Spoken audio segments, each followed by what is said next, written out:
Have you ever stopped to think, why, every day at sunrise, millions of people leave their homes to go to work?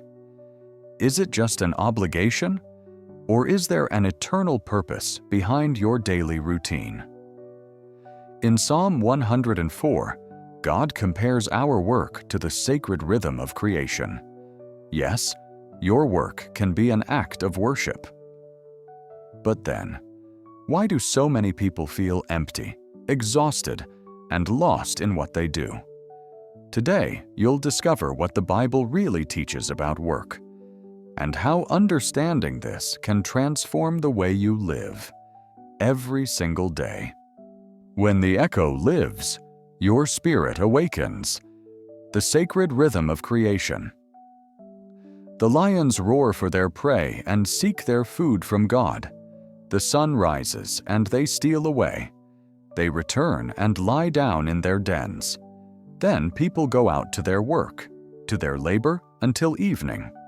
Psalm 104, 21-23. These verses capture something profound, a divine order woven into the universe, where every creature has a role, a time, a mission. While animals follow instinct and rely directly on God's provision, mankind is uniquely called to actively collaborate with the Creator through work. The Bible presents work not as a punishment, but as a divine calling. In Psalm 104, we find a powerful image. While lions seek their food from God at dawn, man rises and goes out to work until evening. This scene reveals a deep spiritual rhythm in creation and invites us to understand work as part of God's design for humanity. We live in an age where work has become, for many, a burden. We wake up early, face traffic, battle pressure and expectations, often without finding any purpose in what we do. But what if the Bible showed us that work is not a curse, but a gift? That working is more than earning a paycheck. It's partnering with God in building and sustaining the world. In a world where work is often viewed as mere duty or suffering, God calls us to rediscover the true purpose of human labor. And that's the invitation of this reflection, to see work through the lens of eternity.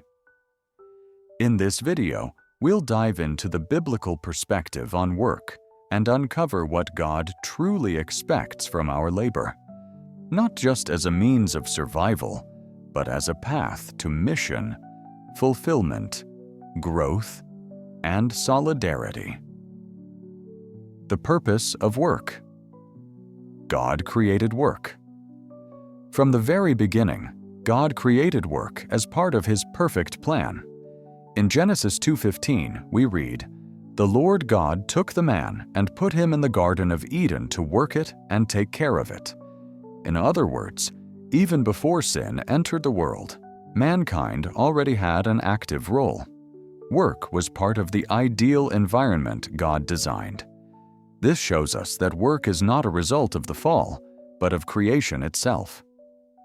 The fall introduced sweat, frustration, and thorns, Genesis 3:17-19. But it did not invent work. It simply made it harder. Understanding this is essential to restoring a healthy view of labor. When we work, we're not just surviving or accumulating wealth. We are participating in a divine calling. We are partnering with God in the stewardship of the world. Work is a channel through which we express His image in us: creativity, order, purpose, and service. Provision, purposeful sustenance. Psalm 104 presents a beautiful contrast. The lions go out in search of prey, but it is God who provides. Likewise, humans rise and go to their work, and through that effort, they too receive divine provision. Then man goes out to his work, to his labor until evening. Psalm 104:23. This distinction is revealing. God created animals to depend directly on nature, but humans were created with intelligence, creativity, and responsibility. Work is a privilege, a way for us to actively participate in the provision that God has already ordained. We don't work alone. We work with God. Labor is a channel of divine provision, but the outcome is not solely the result of human effort. It is the grace of God expressed through our effort. This teaches us humility and trust. Working with excellence doesn't mean relying solely on our strength.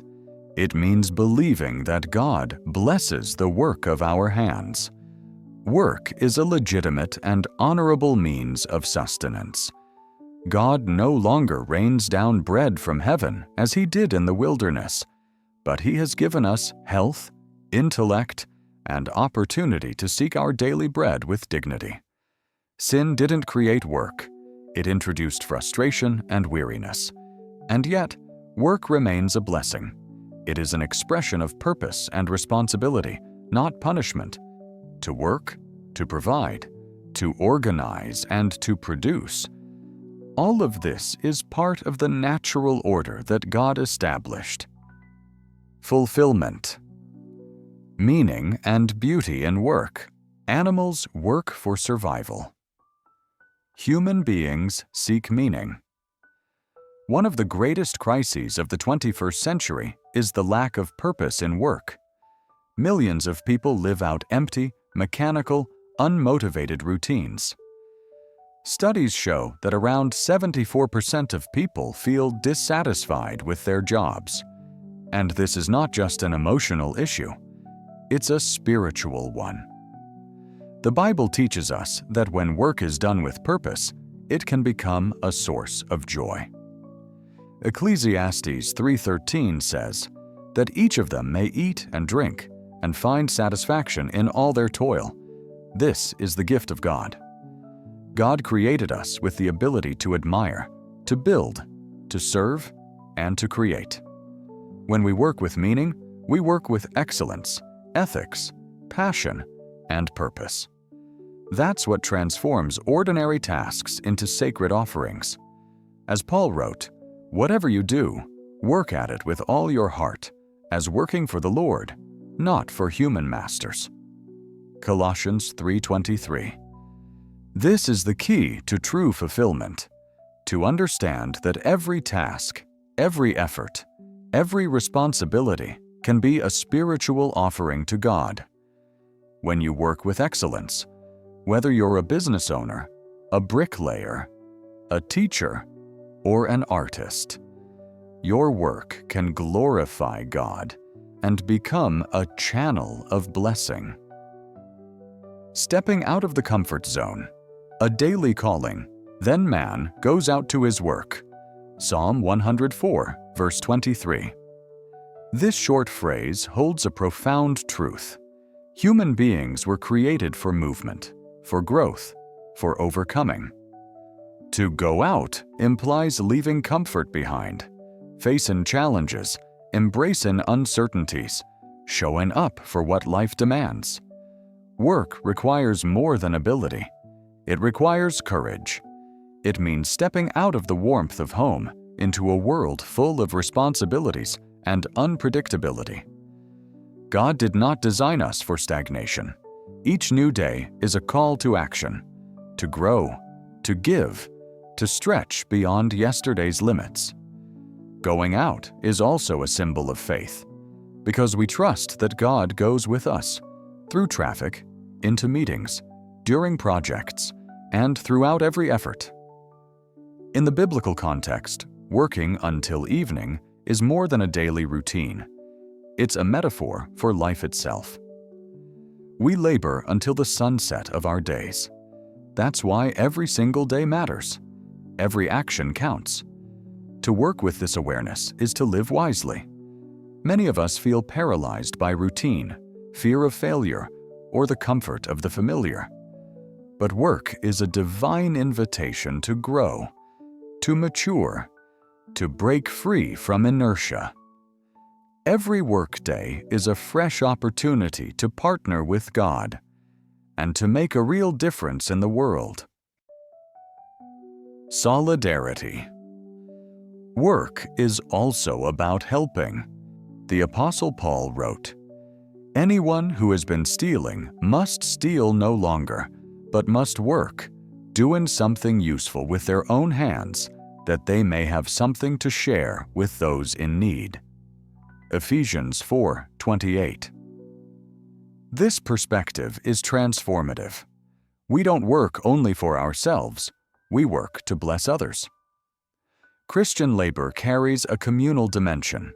It isn't driven merely by competition or profit, but by compassion.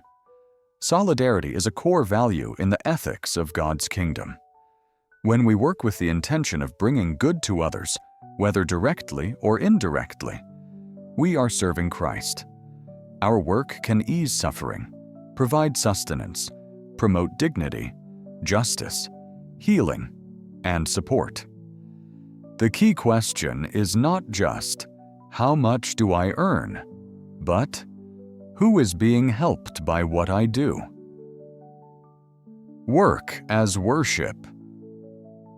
Work, in God's eyes, is more than a daily necessity. It is a divine calling, an extension of the Creator's eternal plan for humanity. Since Eden, God entrusted mankind with the care of the earth, and with it, the honorable mission of actively participating in His creation. When we understand that work is part of God's original design, not a consequence of sin, something within us begins to realign.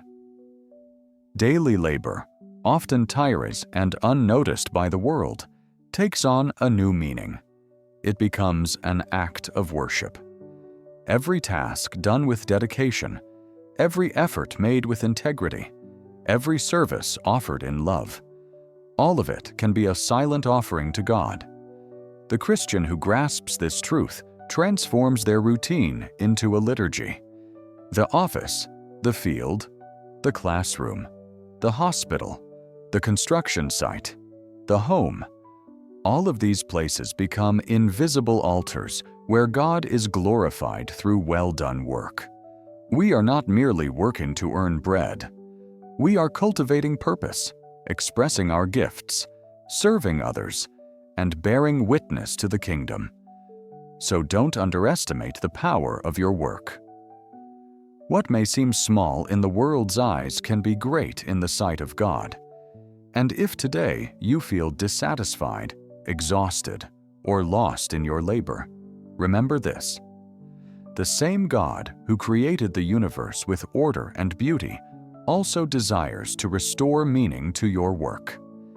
He wants you to live with purpose, to work with excellence, and to serve with generosity.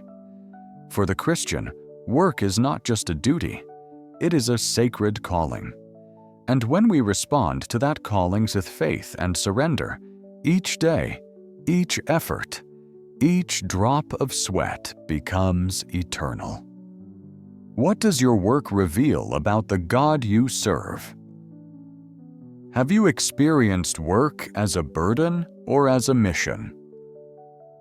How can your work be a blessing to others? When the echo lives, your spirit awakens. If this word echoes within you, like, share, and subscribe. Until next time, the living echo.